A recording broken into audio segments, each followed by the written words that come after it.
네, 안녕하십니까. 오늘도 일상기도회로 하루를 시작하는 여러분들에게 하나님의 격려가 있기를 원합니다. 우리가 지금까지 누가복음의 말씀을 살펴보았고 이제 이어지는 내용으로 오늘부터는 아가서의 말씀을 나누어 보고자 합니다. 그래서 아가서의 말씀을 살펴보기 시작 전에 아가서의 개론을 간단하게 언급하고 말씀을 나누어 보려고 합니다.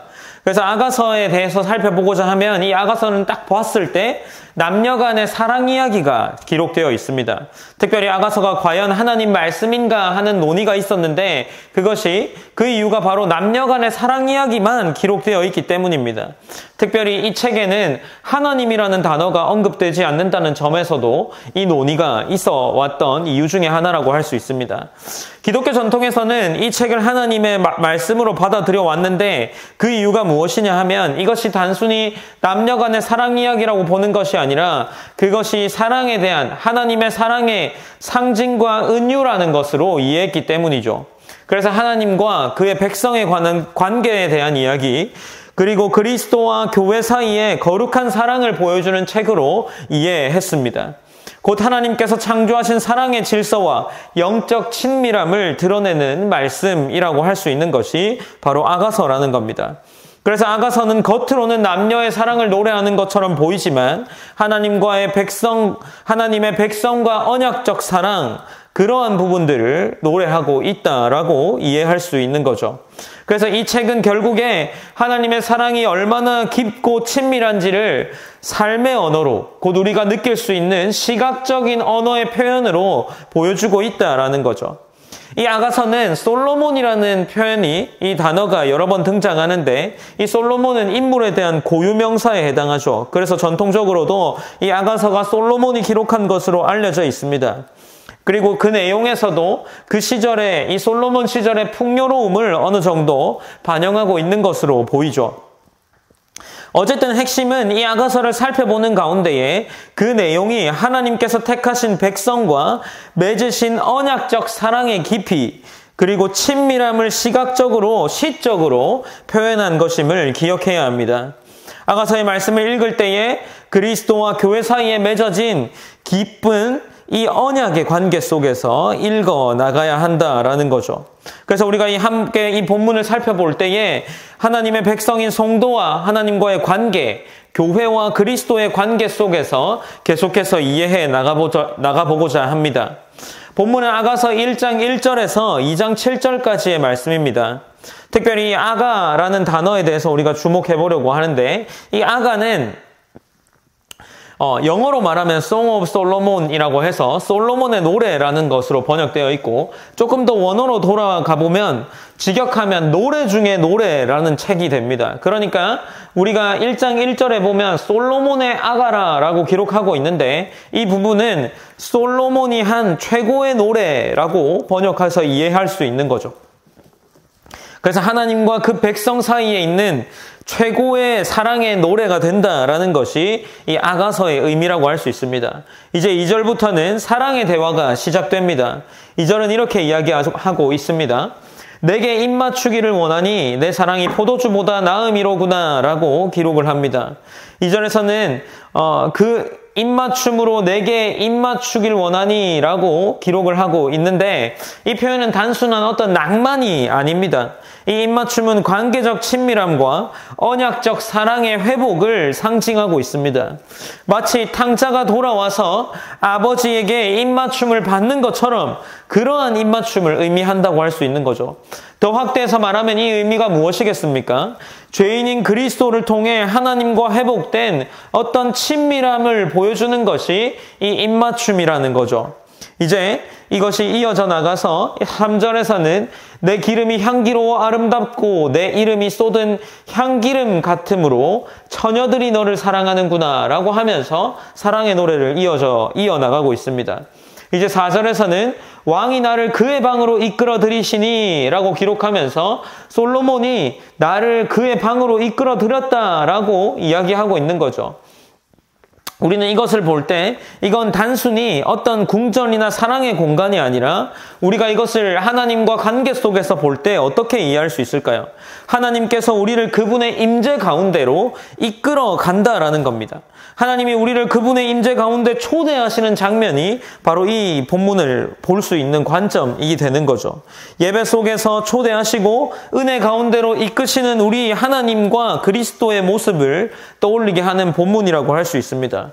그래서 4절에서는 그것을 이어 읽어 나가면 왕이 나를 그의 방으로 이끌어 들이시니 너는 나를 인도하라. 우리가 너를 따라 달려가리라. 우리가 너로 말미암아 기뻐하며 즐거워하리니 내 사랑이 포도주보다 더 진함이라. 처녀들이 너를 사랑함이 마땅하니라 라고 기록을 해나가고 있는 거죠.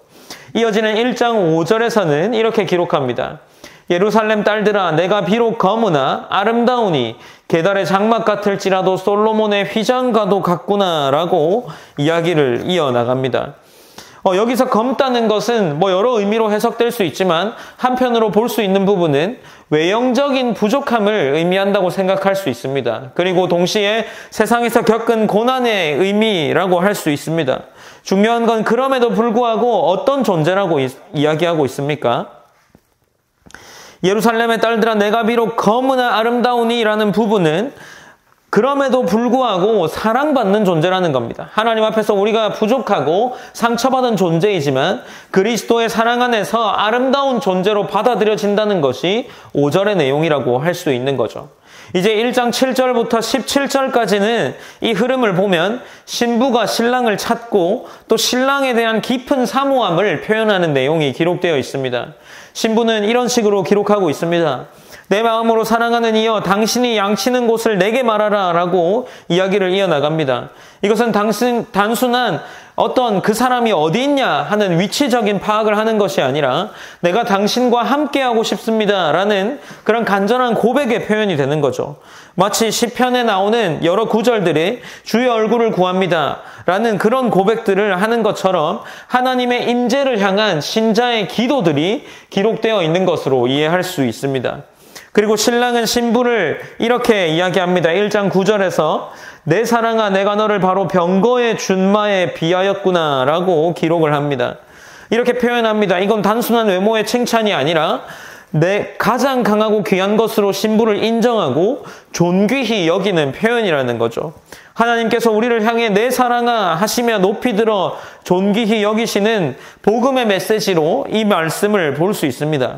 결국 이 단락은 무엇입니까? 우리가 얼마나 하나님께 귀하고 복된 존재인지를, 그리고 하나님께서 얼마나 우리와 함께 하시기를 원하는지를 아름답게 표현하고 있는 시적인 노래라고 할 수 있는 겁니다. 이 장의 내용도 마찬가지로 이어나갑니다. 사랑의 표현들은 계속되는데 나는 샤론의 수선화요 골짜기의 백합화로다 라고 기록을 하죠. 겸손한 듯 하면서도 은혜 안에서 자기 존재를 인정하는 표현입니다. 나는 샤론의 수선화, 골짜기의 백합화라고 이야기합니다. 하나님이 우리를 이렇게 보고 있다라는 겁니다. 그러므로 우리 또한 하나님의 은혜로 인해 우리는 보잘것없는 존재이지만 귀한 존재로 여김을 받고 있는 그 신자의 어떤 하나님의 은혜를 통한 자의식이 드러나는 부분이라고 할 수 있는 거죠. 이제 본문은 계속해서 이어져 나갑니다. 2장 4절에서는 그가 나를 인도하여 잔치집에 들어갔으니 그 사랑은 내 위에 깃발이로구나 라고 기록이 이어져 나갑니다. 단순한 감정이 아니라 언약에 기초한 책임이 있는 사랑들을 이어나가는 표현이라고 할 수 있습니다. 이제 하나님의 신실하신 사랑을 우리에게 계속해서 보여져 나가는데 2장 7절에서는 예루살렘의 딸들아 내가 노루와 들사슴을 두고 너희에게 부탁한다. 내 사랑이 원하기 전에는 흔들지 말고 깨우지 말지니라 라고 기록을 합니다. 이것이 무슨 의미일까요? 하나님의 사랑은 억지로 강요되는 것이 아니라 때에 맞게 임하는 은혜라는 의미입니다. 다시 한번 읽어보면 예루살렘의 딸들아 내가 노루와 들사슴을 두고 너희에게 부탁한다. 내 사랑이 원하기 전에는 흔들지 말고 깨우지 말지니라 라고 이야기하는 겁니다. 하나님의 사랑이 억지로 되는 것이 아니라 때에 맞게 임한다는 의미입니다. 복음도 마찬가지입니다. 주님은 강요가 아니라 은혜로 우리 마음에 찾아오시고 때가 되었을 때, 참되었을 때 그 사랑을 주시고 누리게 하겠다라는 거죠. 사랑하는 성도 여러분, 어떠십니까? 아가서의 말씀은 계속되는 사랑의 노래입니다. 이 신부가 신랑을 향한 사랑을 노래를 하고 신랑이 신부를 향한 사랑의 노래를 이어져 나가합니다.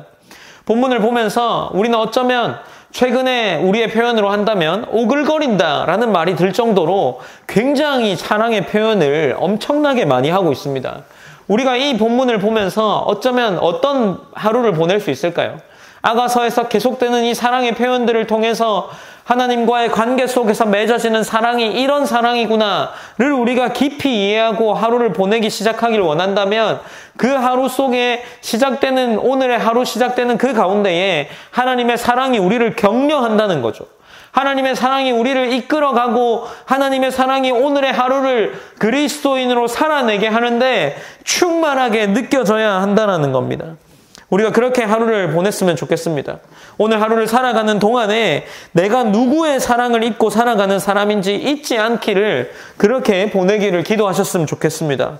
사람의 평가나 내 기분보다 나를 존귀하게 여기시는 예수님의 사랑을 마음에 새기며 담대하게 살아가시기를 원합니다.